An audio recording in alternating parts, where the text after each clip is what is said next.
제주 포커스는 6.3 지방선거를 앞두고 제주도지사 출마를 선언한 후보들과의 연속 대담을 특집으로 준비했습니다. 특집 방송을 하는 날에는 교통정보와 뉴스 초점 시간을 생략한다는 점 청취자님들의 넓은 이해 부탁드립니다. 출연 순서는 후보자들의 일정에 맞춰 정해졌다는 점 알려드리면서 오늘 첫 주자 소개합니다. 송재호 전 민주당 국회의원입니다. 안녕하십니까? 예, 안녕하세요. 반갑습니다. 앞서 통합특별시를 화두로 이제 프로그램을 시작을 했는데 예. 이에 대한 송 의원님의 의견부터 듣고 싶거든요. 저는 기초자치단체 제도입에 초점을 맞췄습니다. 사실 이 문제 국한된 문제가 아니겠죠? 그러면 그 이재명 정부의 지역 정책 17개 시도를 한 대상으로 한 지역 정책은 5극 3특으로 요약되는데요. 5극이라고 하는 거는 일종의 통합. 예를 들면 부산 경남 이렇게 통합해서 거기를 이제 광역 하는 거. 그다음에 광주 전남을 통합해서 거기를 또 광역으로 하는 거. 충청을 통합해서 거기를 광역으로 하는 거. 그다음 수도권, 대구 경북을 통합해서 광역으로 하는 거. 이게 5개를 소위 말하면 시도를 통합한 메가시티로 하고 광역으로 하고 거기에다가 산업별 산업들을 배치해서 수도권과 버금가는 그런 성장 지역을 만든다는 거고요. 또 하나는 3특이라고 해서 우리 제주도가 이제 큰형인 셈이죠. 제주특별자치. 그다음에 전라북도의 특별자치, 강원도의 특별자치 이렇게 하는 건데 그 5국이 이제 메가시티가 이제 주요한 포인트입니다. 그래서 이걸 먼저 하기 위해서 행정체제를 통합하겠다. 그래서 광주 전남, 대전 충남 통합이 지금 화두로 등장해 있고요. 이런 과정에서 특별자치의 맏형인 제주는 보이지 않는 거고요. 어쨌든 통합을 하면 뭐 연간 20조 정도, 네. 이제 4년간 20조. 네. 이렇게 메리트를 주고 그 이제 20조는 산업 특화에 쓰이는 거죠. 안타깝게도 제주는 그 과정에서 현재 어떠한 노력도 보이지 않습니다. 지금 보면 뭐 최대 20조 원 재정 지원하고 뭐 서울 특별시급의 자율성을 부여하고 공공기관 우선 의존하겠다. 사실 이게 그렇게 될지 안 될지 모릅니다. 상징적인 걸로 끝날 수도 있긴 있는데. 아니요. 그렇게 합니다. 추가 공공기관 이전은 제가 그 대통령 균형위원장 할 때부터 그 플랜을 다 짜놓고 있는 거예요. 이게 아마 빠르면 2월에 내달에 발표한다고 합니다. 그러니까 거기도 사실은 153개 서울에 있는 대형 공공기관들이 그 통합되는 지역으로 우선 지역으로 보내주겠다는 건데 우리 제주는 거기에서도 또 안타깝게도 아직 고려 대상에 없는 것으로 알고 있습니다. 거꾸로 이제 안타까운 거는 우리 제주는 기초 설치라고 하는 어떻게 이야기하면 자치권을 더 강화하겠다는 명분으로 거꾸로 가는 거지요. 거꾸로 가는 정책이에요. 이게 왜 거꾸로 가냐면 특별자치를 할 때 앞을 보면 정부가 국토부나 환경부나 농림부나 문화부나 이런 7개 부처의 권한을 제주도에 준 겁니다.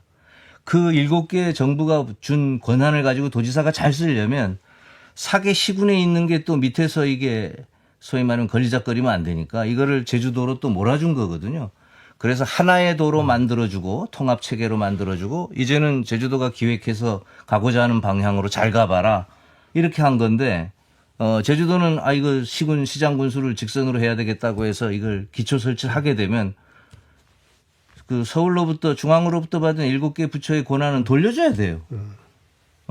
그걸 돌려주지 않고 아래만 하겠다는 게 또 말이 안 되니까 이건 완전히 이재명 정부가 하고자 하는 지역 정책의 방향에서 거꾸로 가는 셈이죠. 그래서 폐기돼야 될 것으로 보입니다. 이번에 발표된 중앙정부 발표 중에 국무총리 소속의 통합특별시 지원위원회를 신설을 하겠다는 게 눈에 띄더라고요. 예. 그럼 그동안에 제주특별자치도 지원위원회라는 게 있었지 않습니까? 예. 있긴 있지만 사실 유명무실해질 가능성이 높아 보여요. 어떻게 보십니까? 이제 국무총리실의 통합 시도 소위 말하면 광주 전남처럼 통합하는데 지원위원회를 만든 거는 지원하려면 정부 부처가 여러 개가 지원해 주잖아요. 그 부처를 다 통합해서 총리가 이끌고 가겠다는 거고요. 그런 취지에서 사실은 제주와 전라북도와 강원도 특별자치를 지원하는 위원회가 있었습니다. 있었는데 이제 그 활동이 지금 거의 쉽게 말하면 전무한 건데 그걸 중앙정부에다 대고 아니 왜 통합하는 시도는 잘해주면서 미리 한 우리 특별자치도 안 해주냐 이럴 게 아니라 제주도나 우리 전라북도나 이런 데가 좀 주도적으로 그걸 요구해야 돼요. 뭘 해달라고. 근데 우리 제주도로서는 현재 안타깝게 요구사항이 거의 없는 거지요. 자, 현실 진단을 간단히 해봤고 이번 특집 대담은 주로 후보들이 가진 그 공약과 비전에 초점을 맞춰 진행하려고 합니다. 지난해 말에 후보 선언하셨는데 그 이후에 제가 두 가지 공약이 눈에 확 띄더라고요. 첫 번째는 공적 재원을 기본사회 재원으로 쓰겠다는 것. 그리고 두 번째는 제주 서울 고속철 구상입니다. 첫 번째 주제부터 한번 보겠습니다.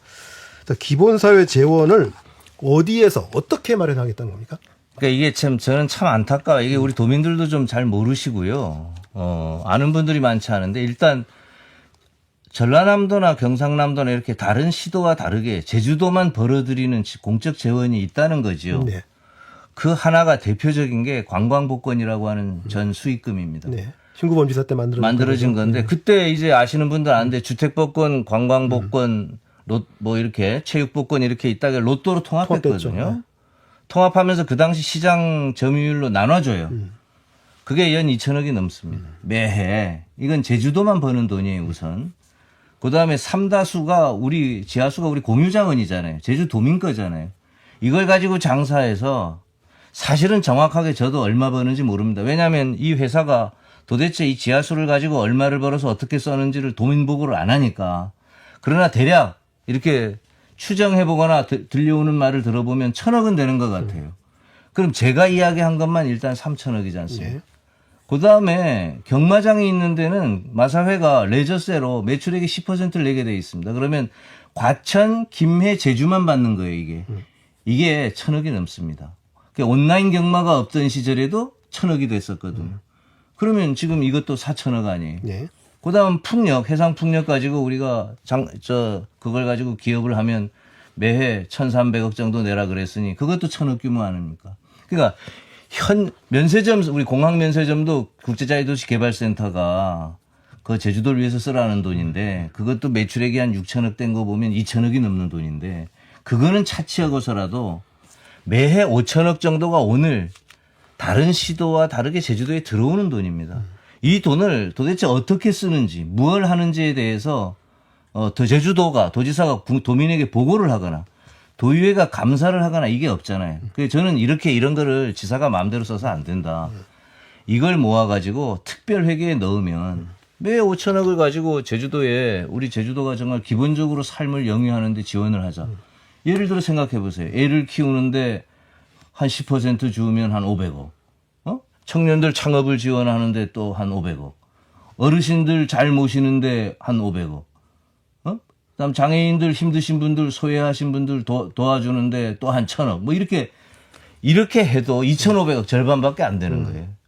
그러면 이런 거를 특별력에 편입해서 조례로 제도해 두면 한 해에 500억만 주면 교육감이 아이들 위해서 할 게 적어질 수 있지만 매해 500억을 이렇게 계속 준다면 이게 아주 말이 달라집니다. 우리 아이들이 교육 환경이 엄청나게 좋아지는 거거든요. 이런 기본 사회를 우리가 할 수 있는 재원이 이미 있다는 이야기죠. 마음만 먹으면. 근데 무슨 마음을 먹어야 되느냐? 도지사가 자기 마음대로 이 5천억을 쓰겠다는 그 기득권을 포기해야 돼요. 그리고 도민에게 보고하고 도의회의 감사를 정기적으로 받으면 되는 거예요. 아주 간단한 거 아닙니까? 이걸 못해서 안타깝다는 거지요. 근데 이 재원도 사실 기존에 일반 회계로 들어오긴 합니다. 그러니까 삼다수 수익 같은 경우 일반 회계로 들어와서 아까 말씀하셨던 무슨 뭐 청년이라든지 장애인 예산으로 쓰이고 있거든요. 근데 이게 공적 자원, 제주도만에 주는 돈이잖아요. 벌어들이는 돈. 그러면 이거는 별도의 바구니에 담아야죠. 이렇게 들어왔습니다. 그리고 이 예산은 어떻게 편성합니다를 보고해야 되는데 이거를 자기 마음대로 쓰고 싶으니까 바구니에 안 담는 거 아니에요.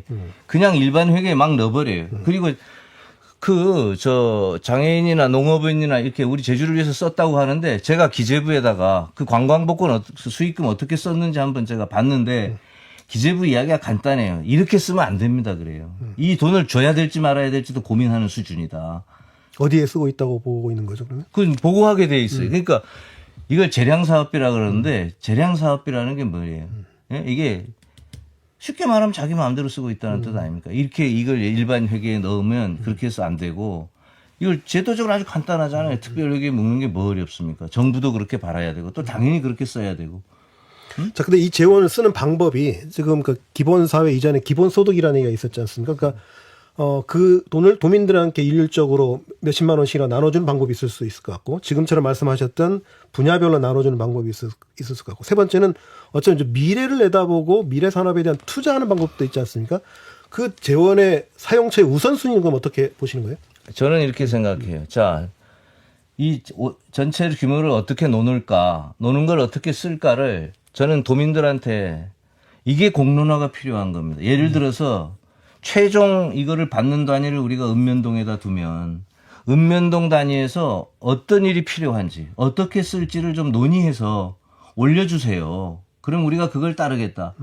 이게 자치거든요, 실은. 우리가 기초를 설치하는 게 자치가 아니라 이렇게 하면 우리 자치 역량도 높아지고, 다만 아까 제가 말했던 건 예시로 그런 정도의 규모를 아이를 키우는데 또 청년들 창업을 장려하고 일자리를 만드는데 어르신들 돌보는데 복지 소외 지역을 이렇게 커버하는데 이렇게 쓰는 대원칙을 이야기한 거고, 구체적으로는 거기에 해당한 이해관계자들이 예를 들면 어린아이들 어떻게 키울 것인 교사나 거기에 있는 학부모들이, 또 청년은 어떻게 청년과 교수들이 뭐 이런 식으로 그 단위에서 논의를 하면 그게 활발한 자치 역량을 증대시키게 되고, 그렇게 함으로써 좀 제주가 사이다처럼 좀 부글부글한 사회가 되는 거죠.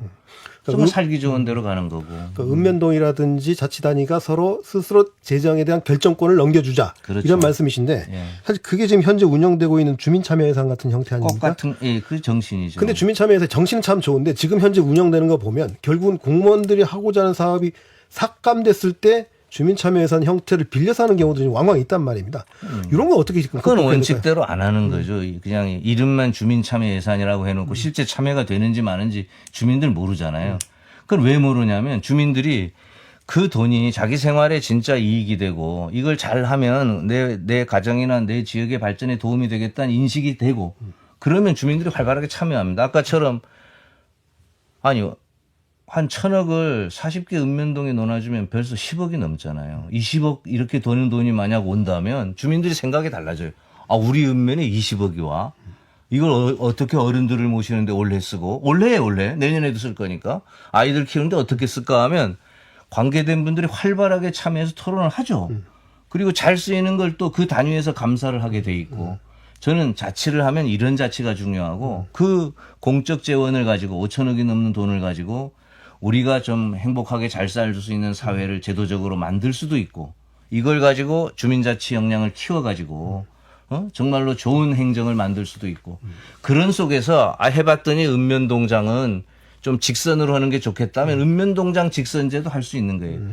그게 소위 말하면 제주형 자치다.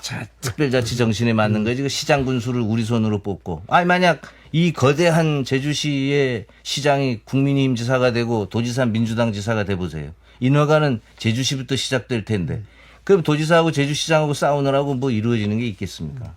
그런데 읍면동 자치 그런 모델은 결국은 현행 조례 개정으로, 재정 개정만으로도 얼마든지 가능하다, 이렇게 보시는 거군요. 가능하죠. 원래 우리가 특별자치를 시작할 때는 지금도 사실 시군이 없는 거잖아요. 행정시라고 하는 이상한 그 세계에 없는 제도를 도입해서, 행정시 없애면 지금 시장에 하시는 일이 있습니까? 축사하러 다니는 거 말고. 알겠습니다. 자, 두 번째 주제로 가보죠. 제주 서울 고속철. 큰 논란이 예상되는 주제로 보여집니다. 왜 이 공약이 이 시점에서 중요합니까?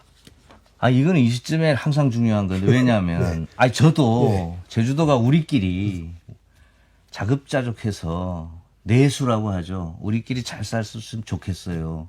우리만. 근데 아시다시피 제주는 외부와 물건을 내다 팔고 통상 이런 거 안 하면, 관광객 데려오고 이런 거 안 하면 살 수 없는 지역입니다, 일단. 그러니까 우리는 우리가 만든 거를 밖에 내다 팔거나 또 관광객을 데려오거나 해서 생산을 만들어내고, 그 돈 가지고 우리가 필요한 거를 밖에서, 우리가 지금 일상생활에 쓰는 모든 거 제주에서 생산해내는 게 뭐 있습니까? 사와 가지고 살아야 되고, 그런 속에서 우리의 일자리도 만들어야 되고 우리의 소득도 만들어야 되는 섬 아닙니까? 이 섬이 제일 중요한 게 연결이잖아요. 그러면 내다 팔려면 연결의 통로가 있어야 되는데 그거를 배와 비행기로만 하자. 이거는 종전에 됐어요. 근데 이제는 시대가 바뀌어가지고 요즘 탈탄소 이러잖아요. 기후변화 때문에. 이제는 철도 시대입니다. 전철, 고속철 시대예요. 그래가지고 대한민국이 이미 육지부는 철도, 기간 철도망을 해서 앞으로 유통과 모든 연결의 핵심으로 삼겠다고 정부가 가고 있는데 이 여기서 제주만 빠져 있는 거예요. 이 연결의 통로에서. 아직도 우리는 배와 비행기로 하겠다는 거예요. 배는 항만은 지금 문배 가지고 화물선이 들어오지도 못해요. 지금 상황이.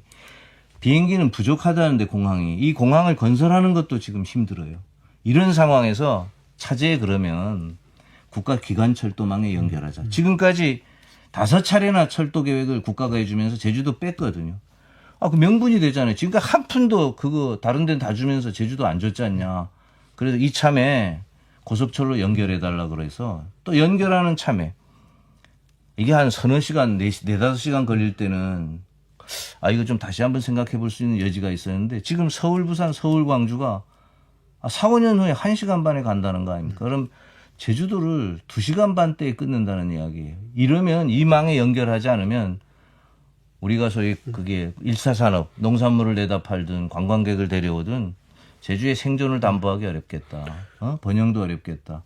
비판적 관점에 두 가지만 좀 질문을 드릴까. 첫 번째는 비용이라든지 그다음에 현실성 문제를 다들 걱정하세요. 우려하세요. 요거에 대해서 어떻게 보십니까? 이게 송재호가 철도 전문가가 아니어서 이렇다 저렇다 이렇게 이야기를 하면 그렇게 지금 그렇게 그 소설 같은 이야기를 그렇게 책임 없이 하면 되느냐 이렇게 할 수 있어요. 근데 이게 이명박 정부 때부터 이거는 국책연구원인 국토부 산하의 교통연구원에서 타당성 검토가 끝난 이야기입니다. 이미. 그러니까 이게 책으로 다 나와 있고요. 이 고속철은 수익성도 있고 매우 해야 되는 타당성이 있다. 제주도뿐만이 아니라 전라도하고 우리 경상도하고 이 양축이 대한민국 전체로 보면 유동량이 굉장히 차이가 나거든요. 우리가 서울역에서 보면 부산 쪽으로는 7번 가는데 호남 쪽으로는 3번밖에 안 가요. 이걸 좀 균형적으로 맞추기 위해서도 이 철도가 필요하다고 정부가 생각하는 거거든요. 대한민국의 균형 발전을 위해서 필요하다. 그래서 이게 타당성 검토가 이미 끝난 상황이고 문재인 정부 때 한번 나왔었습니다. 나왔었는데 그때 아직은 좀 우리가 이걸 시기상조다 해서 이르다 들어갔고 마침 이재명 대통령께서 시진핑 만나가지고 북한을 관통하는 대륙철도를 해야 되겠다. 시진핑 공감을 표시했다는 거 아니에요. 이 대륙철도까지 하자는데 그러면 아예 그 기점을 우리 서귀포로 하는 게 좋겠다. 이 철도를 종착역을 서귀포로 하면 제주 서귀포 간이 5분에서 10분으로 이게 짧아집니다. 그러면 또 기초 설치할 필요 없잖아요. 제주와 서귀포가 하나의 도시가 되는 거예요. 근데 이제 또 다른 비판의 지점이 그렇게 되면 블랙홀처럼 수도권으로 제주도가 빨려들 게 아니냐. 섬의 정체성은 사라질 게 아니냐라는 반론이 있을 수 있는데 그건 어떻게 생각하세요? 이 발전을 원하는 거의 모든 세계의 섬들이 중국의 하이난이 그렇고 일본의 홋카이도 다 연결되어 있는데 섬의 정체성이 상실되지 않아요. 연결됐다고 해서. 네? 절대 그렇지 않고요. 섬의 정체성이라고 하는 건 그게 바다로 격리돼서 오는 게 아니라 섬만이 가지고 있는 문화적, 사회적 특수성을 잘 가꿀 때 오는 겁니다. 그게 무슨 연결이 됐다고 해서 공항으로 연결되나 배로 연결되나 철도로 연결되나 연결된 게 같은 거지. 철도는 안 되고 비행기는 된다. 이게 말이 안 되는 거고요. 호남이나 수도권으로 흡수된다라고 하는 그런 반론은요? 일부 예를 들어서 흡수가 되겠죠. 그런데 거꾸로 수도권의 사람들이 제주로 쇼핑을 오거나 제주에 와서 뭘 하거나 하는 거를 역으로 얼마든지 생각해 볼 수 있잖아요. 제주도가 더 큰 우리가 이러면 서울에 가는 백화점에 가서 다 물건 사서 우리 자영업들이나 일반 사람들 어려운 거 아니야? 그 서울 가서 백화점 가서 살 사람들은 철도 없어도 비행기 타고 다 삽니다. 명품 사러 다닐 텐데 제주만의 그런 독특한 상권을 만들어서 서울 사람들 데려올 생각을 해야죠. 그럼 이 공항은 반납하는 겁니까? 저는 물론 저 공항은 지금 안전의 문제가 걸려 있잖아요. 환경에 대해. 그래서 저거 빨리 저거 해야 됩니다. 저거 그렇게 어렵지 않아요. 무슨 조류 다니는 걸 새로 조사하는 게 아니잖아요. 이미 조사된 게 많잖아요. 그러니까 빨리 앉아서 저거는 국토부 장관한테 좀 압력을 가해서라도 저 한두 달 내에 끝내야 됩니다. 그래서 할 거면 좀 제대로 하고 안 할 거면 설러불어야지 저렇게 아직도 비실비실 저렇게 끌고 그걸 매번 도민 결정권이라는 이상한 논리로 자꾸 제주도민에게 그거를 결정을 하시라고 자꾸 양도하면 저는 그건 도지사의 직무유기라고 봐요. 알겠습니다. 결정을 빨리 하라는 뜻이고요. 공항과 항만과 철도의 연결성은 저는 꼭 필요하다고 생각합니다. 마지막 질문이 될 수도 있을 것 같은데 현역 도지사가 지금 재출마하겠다고 하는 상황에서 민주당 후보가 이렇게 많은 이유는 아마 기존 오영훈 도정에 대한 뭐 실망이나 비판이 많다는 뜻으로 해석이 되는데 기존 리더십에 어떤 문제가 있다고 보세요? 저는 도지사라는 게 뭡니까? 도민의 일단 결정권을 위임받은 분이잖아요. 투표를 통해서. 그럼 그 결정권을 행사해야죠. 도지사가 자기에게 주어진 일, 또 도민의 생존을 돌보는 일에 결정을 해서 추진을 해야 되는데 저는 오영훈 지사께서 도대체 추진한 일이 뭔가? 아까 이야기했듯이 기초단체 설치한다고 해서 4년 다 보내버렸죠. 그것도 무슨 꼭 필요한 것도 아니고 해서는 안 되는 일을 해서 보내버린 거고 또 심지어는 우리 지금 제주도가 농산물 내다 팔아 살아야 되는데 항로가 막혀가지고 거기 병목 현상이 있어서 그 물품 나가는 것도 쉽지 않은 상황에서 제주 칭따오라고 하는 화물도 없는 이상한 항로를 미래를 봐서 개설하겠다고 해서 70억씩 그 손실이나 본다는 게 말이 되겠습니까? 게다가 요즘 뭐 아시는지 모르겠는데 저도 알고 뭐 깜짝 놀랐는데 그 아프리카의 나미비아라는 나라의 도청에 농수산국장 출신 분을 파견했다고 해서 그게 도대체 공무원을 거기다 일반 회사도 사장이 그렇게 파견하면 배임죄를 걸려요. 아니 이게 제대로 된 정책이라고 할 수 없는 거죠. 그 저는 그것도 민주당 도정이잖아요. 그러니까 민주당 정치인 그게 국회의원이 됐든 또 제가 됐든 도의원이 됐든 공동의 책임이고 그럼 어떻게 해야 되느냐? 지금 선거를 통해서 바꿀 수밖에 없지 않습니까? 기업 같으면 사장을 해임해야 된다고 생각하는 거죠. 알겠습니다. 오늘 말씀 시간 관계에서 여기까지 들어야 되겠습니다. 오늘 말씀 잘 들었습니다.